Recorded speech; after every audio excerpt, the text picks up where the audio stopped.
கிறிஸ்துவுக்குள் அன்பானவர்களே, இன்றைய நாளுக்காக தெரிந்து கொள்ளப்பட்ட தியான தலைப்பு தேவனுக்கே முதலிடம்.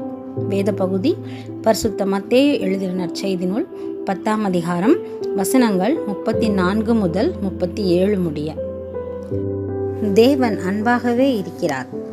அனைவரும் அனைவரிடமும் அன்பாகிய பண்பை தரித்து கொண்டிருக்க வேண்டும் என்பதே அவருடைய பிரதானமான முக்கிய கட்டளை. ஆனாலும் கூட பிறருடனான நம்முடைய அன்பு எப்படிப்பட்டதாக இருக்க வேண்டும் என்பதில் அவர் மிகவும் உறுதியாக இருக்கின்றார். அநேக குடும்பங்களில் நாம் பார்க்கிறோம், தங்களின் பிள்ளைகளுக்கு அதிக முக்கியத்துவம் கொடுப்பதையும், தங்கள் வாழ்க்கை துணைக்கு அதிக முக்கியத்துவம் கொடுப்பதையும், தங்கள் உடன்பிறப்புகளுக்கும் நண்பர்களுக்கும் உறவினர்களுக்கும் அதிக முக்கியத்துவம் கொடுப்பதையும் காண்கிறோம். அதில் தவறு ஒன்றும் இல்லை.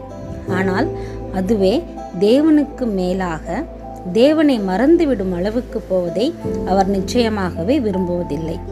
எப்படிப்பட்ட உறவாக இருந்தாலும் நாம் முதலாவது அதிக அன்பு செலுத்த வேண்டியது கடவுளிடம் மட்டுமே.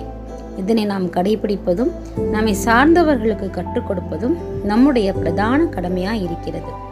நாமும் கூட இன்றிலிருந்து தேவனுக்கு முதலிடம் கொடுக்க பழகிக்கொள்வோமாக. ஜெபிப்போமாக. எங்களை அதிகமாய் நேசிக்கின்ற அன்பின் பரலோக பிதாவே, நன்றியோடு துதிக்கிறோம், ஸ்தோத்திரிக்கிறோம் இயேசுவே. இன்றைய நாளிலும் கூட நீர் எங்களுக்கு கொடுத்த நல்ல தியானத்திற்காக நன்றியை செலுத்துகிறோம். நாங்களும் கூட தகப்பனே, அநேக வேளைகளில் உமக்கு முக்கியத்துவம் கொடுக்காமல் உலக பிரகாரமான காரியங்களுக்கு முக்கியத்துவம் கொடுத்திருக்கிறோம். எங்களை தயவாய் மன்னிங்க இயேசுவே. இன்றிலிருந்து கூட நாங்கள் செய்யும் ஒவ்வொரு காரியங்களிலும் உமக்கு மட்டுமே முக்கியத்துவம் கொடுக்க, உம்மை முதலாக நாங்கள் நிறுத்த எங்களுக்கு கிருபைகளை தர வேண்டுமாய் ஜெபிக்கிறோம். அப்படிப்பட்ட கிருபைகளையும் ஆசீர்வாதங்களையும் நாங்கள் பெற்றுக்கொள்ள தேவன் தாமே எங்களுக்கு கிருபை அளிப்பீராக. ஆமேன்.